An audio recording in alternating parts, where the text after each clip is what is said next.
risks of doing a repair on a 20-year-old system.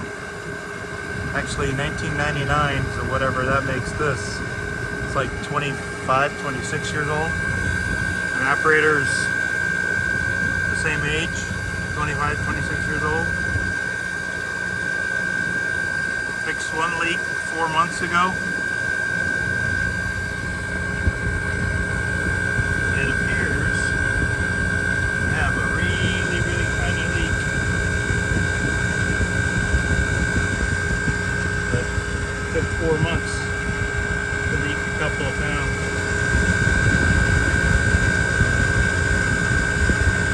We're moving now, so I'm not going to be doing a leak repair or no binding or repairing or anything, because they're tearing the thing down. He just needs another week or two out of this and then keep going.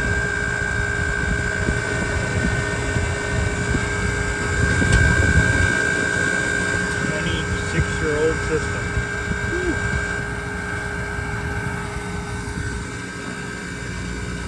422B. Should be a little low.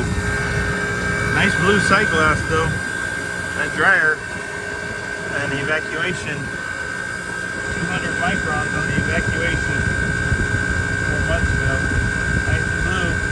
That center litmus. That's why I like those sight glasses. Really cool.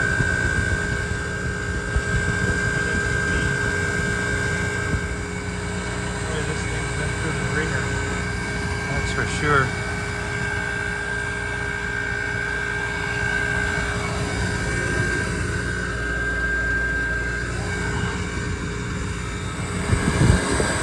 I know where the leak is on this one. The one place I didn't check. Oh, rookie mistake. The receiver.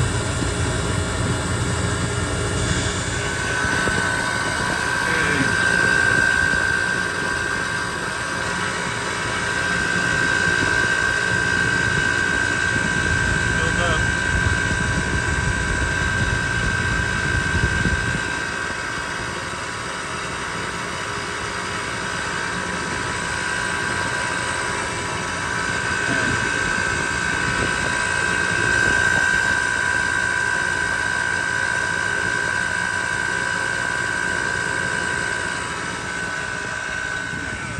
Pressures look like on a 75, 77 degree day.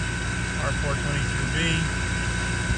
30 over should be 77, 87, 97, 107.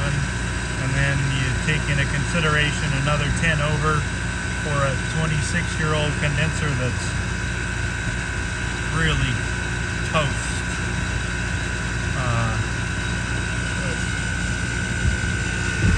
And a 50-degree box.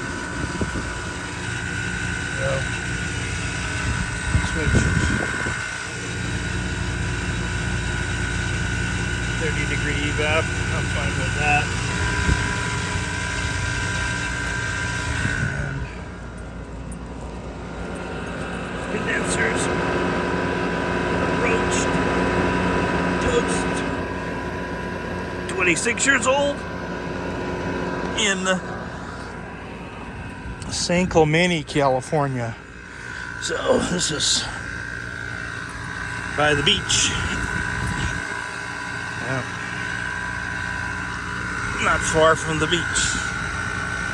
Surprised it lasted this long. That's for sure. They don't make them like they used to.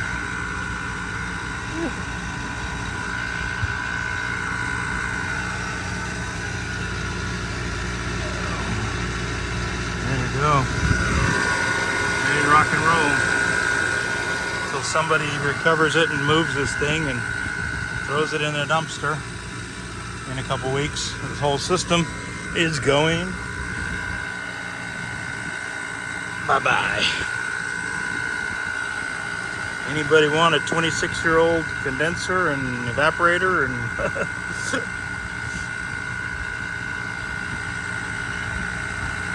let me know. Ain't no good to me. I'm not going to install a 26-year-old unit. This thing's toast. I'll probably be the one ending up recovering charge and disposing of it somehow.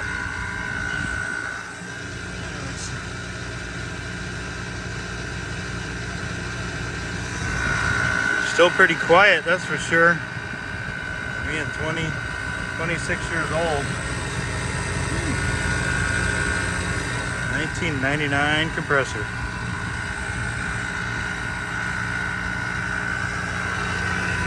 Tags, toast.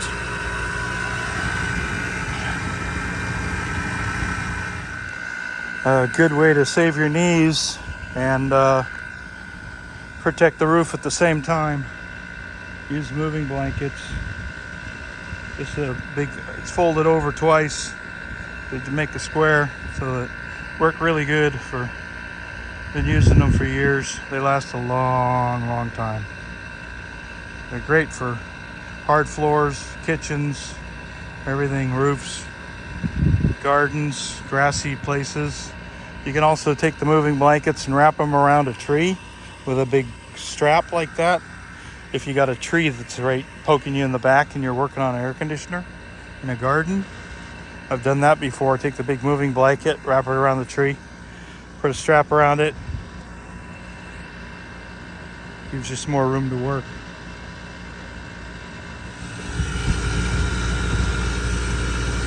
I'm sucking everything out of my manifold and everything, and out of the hoses, and got everything. I use these hoses with the quick disconnects on them. Love them. Got these at United. Super good, super nice. Very cool. They're small, they're not big. Yeah, so sucking everything in. There's the difference in those pressures. Your evap and your condensing, your glide difference. Same suction, because she's opened up and all balanced out in the manifold. And everything's sucked out. You can tell how far off your manifold is too. But evap and condensing pressures, look at that difference.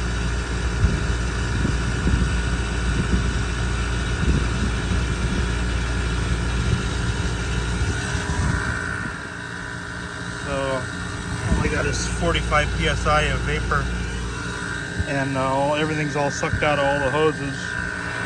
Suck it into the system. And that's all she wrote. Just a little poof. That's all. Works really good with a 4-valve manifold. Highly recommend the 4-valve manifold, because you can do all your purging out here. You hook up your tank. You can open that, close that, so you can hook up your gauges, and so you can open this, and then you can purge your hose out here through your manifold. So you're purged all the way through here, all the way out through here with this open, and then you do the same with that. That purges everything out through there. And with the refrigerant, you do that through there, and then you close this. Instead of closing the refrigerant one, you close that when you purge your refrigerant one.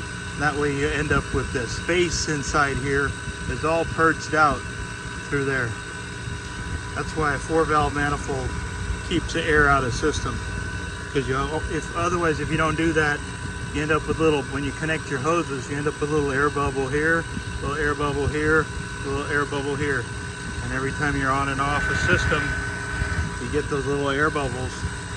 And that's what puts in your moisture and acid, and turns into acid in the system, and everything goes bye-bye. So you gotta keep the air bubbles out. Okay, so, alright. This manifold, I don't like these testos after you've been using them. Look at how far off they are now. They were zeroed when I started. And just because you use them a bit, weird temperature, they're not temperature compensated or something, I don't know. But yeah,